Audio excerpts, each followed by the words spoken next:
تکلم نہ حسن بیان نہ طرز تکلم.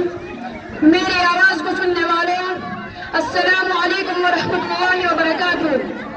محترم حضرات، ملت اسلامیہ کے غیور نوجوانوں، میرے بزرگوں اور میری پیاری ماں اور بہنوں، اسٹیج پر تشریف فرما حضرات علماء اعظام، سرزمین ہندوستان کا چپا چپا اور گلستان ہند کا بوٹا بوٹا اس بات پر شاہد ہے کہ ہندوستان کی مقدس سرزمین پر جب تر کے گورے اور من کے کالے انگریزوں کا ناپاک سایہ پڑا اور جب یہ سازشی قوم ہندوستان کے تخت تاج کا مالک بن بیٹھی تو سب سے پہلے انگریزی اقتدار کے خلاف علم بغاوت ہم نے بلند کیا.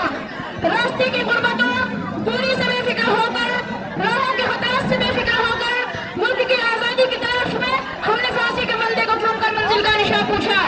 کبھی ملک کی آزادی کے لیے ہم نے اپنے جسموں کو لہولہان کروایا، آگ سے انگاروں میں جانا پسند کیا. ہم نے اس ملک کی آزادی کے خاطر برسر عدالت آزادی سنائی تو مالٹا کی کوٹھیوں کو ہم نے اپنا وطن بنایا.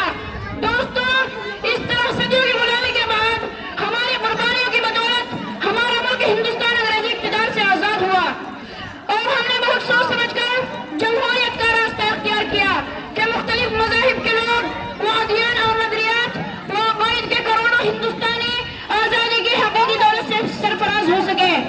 لیکن دوستوں، آزادی کے بعد یوں ملے ہم سے وطن کے لوگ، آزادی کے بعد یوں ملے ہم سے وطن کے لوگ، آزادی کے بعد جیسے بے باپ کوئی دوسری شادی کے بعد.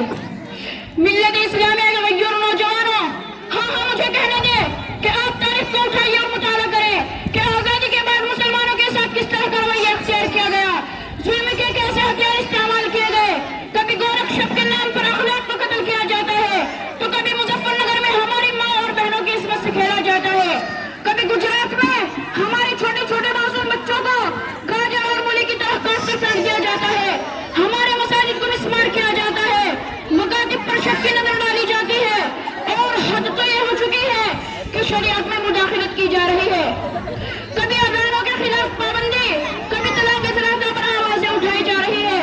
دوستوں، ہماری حکومت تک میں یہ بات پہنچا دینا چاہتا ہوں کہ یاد رکھو، ارے او فرقہ پرست طاقتوں، اتحاد کے دشمنوں، سیکولرزم کے نام پر اپنی سیاست کی روٹیاں سینکنے والے، کان کھول کر سنو. جب تک اس دھرتی پر ایک کلمہ والا زندہ رہے گا، خدا کی قسم اپنی شریعت پر عمل کرتا رہے گا. کل بھی ہم اپنی شریعت پر عمل کرتے تھے اور آج بھی کرتے ہیں اور روز قیامت تک کرتے رہیں گے انشاءاللہ. کوئی مائی کا لال پیدا نہیں ہوا جو ہمیں اپنی شریعت پر عمل کرنے سے روک سکے. یاد رکھو، ہم کل بھی اپنی شریعت کے لیے، اپنی آزادی کے لیے سولی پر چڑھتے تھے، آج بھی چڑھ سکتے ہیں اور توپوں اور ٹینکوں کا مقابلہ آج بھی کر سکتے ہیں. لیکن دوستوں، ہم اپنے دین دھرم مذہب ملت کے اندر آج نہیں آنے دیں گے. مظلوم صحیح مجبور نہیں ہیں ہم، مظلوم صحیح مجبور نہیں ہیں ہم. اگر شریعت پہ آج آئی تو بابا ہم بھی ضد پہ آ جائیں گے.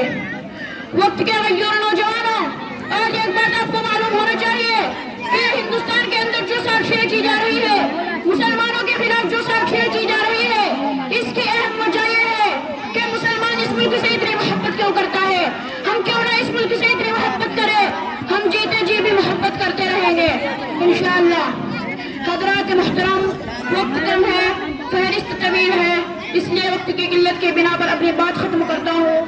وآخر دعوانا ان الحمدللہ رب العالمین.